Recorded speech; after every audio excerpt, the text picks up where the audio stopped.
Catherine from Fit Armadillo, the fitness company that lets you enjoy fitness at your place and your pace. And I'm here today because it is Tighten and Tone Tuesday.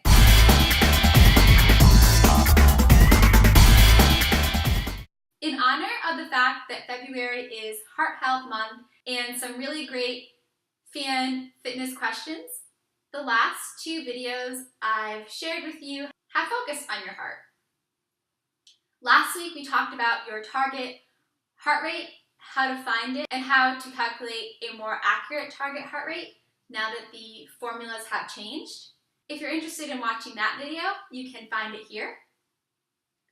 2 weeks ago I went over the fat burning zone versus the fit zone or endurance zone that you might see on cardiovascular fitness equipment, and whether or not you need to worry about those zones and what they mean. And you can view that video through this link here.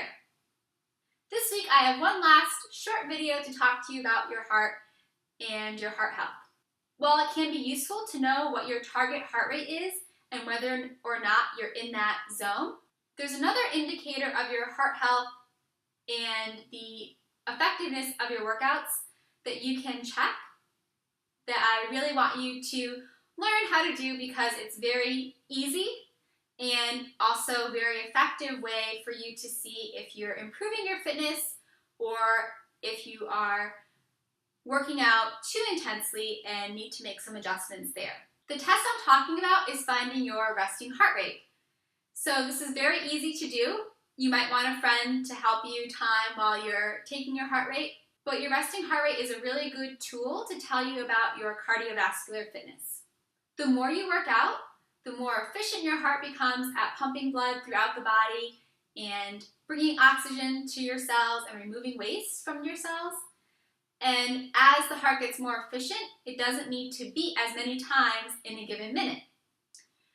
So what you can do is find your resting heart rate when you first wake up in the morning and write that down, the number of beats you hear per minute, and then monitor that each week to see how it changes. If you aren't currently in good cardiovascular shape and you're just starting a routine, you can expect to see your resting heart rate drop by about 10 beats per minute over the course of 8 to 10 weeks of training. If when you monitor your resting heart rate each week, you start to see your heart rate increasing at rest, that's an indication that you're overtraining, so you want to make sure you're not working out as intensely or as often. You don't want to stop your workouts, but just take an assessment of what you're actually doing and how you can scale back. If you're overtraining, you're going to be at more risk for injury, your immune system will be lower, so you're more likely to get sick, and you're just going to negatively impact any gains that you've made by working out really intensely. So it's good to monitor that resting heart rate so you can address any issues that might be coming up before they become a problem. Now, how do you take your resting heart rate? The best way to take it is to take a radial pulse. So finding your pulse right here on the outside of your hand by your thumb. And you want to use the index finger and middle finger of your opposite hand. You don't want to use your thumb because your thumb actually has its own heart rate. So you'll put your hand up here, and then you're going to count the number of beats that you feel for a period of time. Usually we time it for 10 seconds and then multiply that number by 6 because we're trying to monitor the number of beats per minute. So if you want to try this right now, I'll count down a 10-second pulse for you. Find that pulse and start counting in 3, 2, 1, count.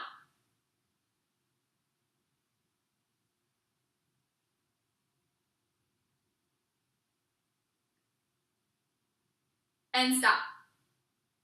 That's a 10-second pulse. You can multiply that number by 6 and you'll have your resting heart rate. Now, when you're taking your resting heart rate, it's important that you're sitting down. Try to take it at the same time each day. I usually recommend that clients take their resting heart rate right when they wake up on a Monday, so it's very consistent. I hope this video was helpful in teaching you a new way to track your progress as you're working on cardiovascular fitness goals. If you found this video helpful, please share it. If you have any questions or comments, please leave one below. I hope you have a great week, a great workout, and I look forward to seeing you next week for our next Tighten and Tone Tuesday video. Thanks so much for stopping by.